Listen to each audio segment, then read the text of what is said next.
Avec l'arrivée du printemps, Montréal sort de sa torpeur et s'éveille. Et en été, Montréal célèbre la vie revenue. La métropole foisonne d'activités et de festivals. C'est une véritable ruche en effervescence. On veut vivre, vibrer, sentir, ressentir.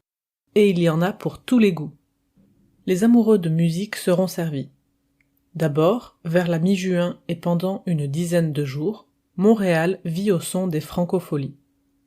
Le but du festival est de promouvoir la chanson d'expression française, de favoriser sa diffusion et de stimuler la circulation des artistes de toute la francophonie. La programmation 2022 propose de voir Juliette Armanet, Jean-Louis Cormier ou encore Caracol parmi les centaines d'artistes programmés.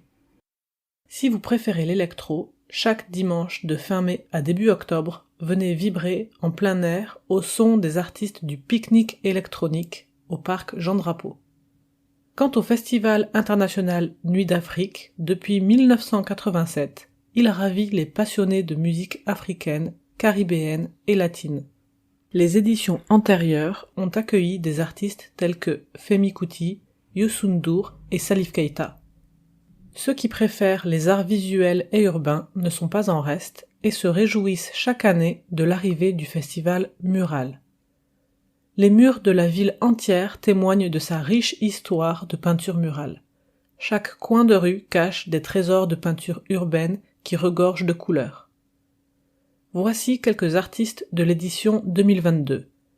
Kakatoès, qui se décrit elle-même comme une designer d'espace qui renforce la beauté et la sérénité d'un lieu à travers ses œuvres. Caroline Monet, dont les peintures sont décrites comme étant minimalistes et émotionnellement chargées, ou encore Mando Marie qui utilise le pochoir, la peinture traditionnelle et le collage pour créer des œuvres à l'atmosphère nostalgique. On peut admirer ces murales à l'année longue, mais le festival égaye la ville au mois de juin, en particulier le long de l'avenue Saint-Laurent. Enfin, depuis 2010, les adeptes de cirque profitent de la première quinzaine du mois de juillet pour voir des spectacles de cirque, et la bonne nouvelle est qu'en plus des spectacles programmés et payants, les troupes La Tohu, le cirque Héloïse, les 7 doigts de la main, le cirque du soleil, En piste et l'École nationale du cirque performent aussi dans les rues de la ville dans le cadre des manifestations Montréal complètement cirque. Alors cet été, venez visiter Montréal, la ville vous en mettra plein les yeux.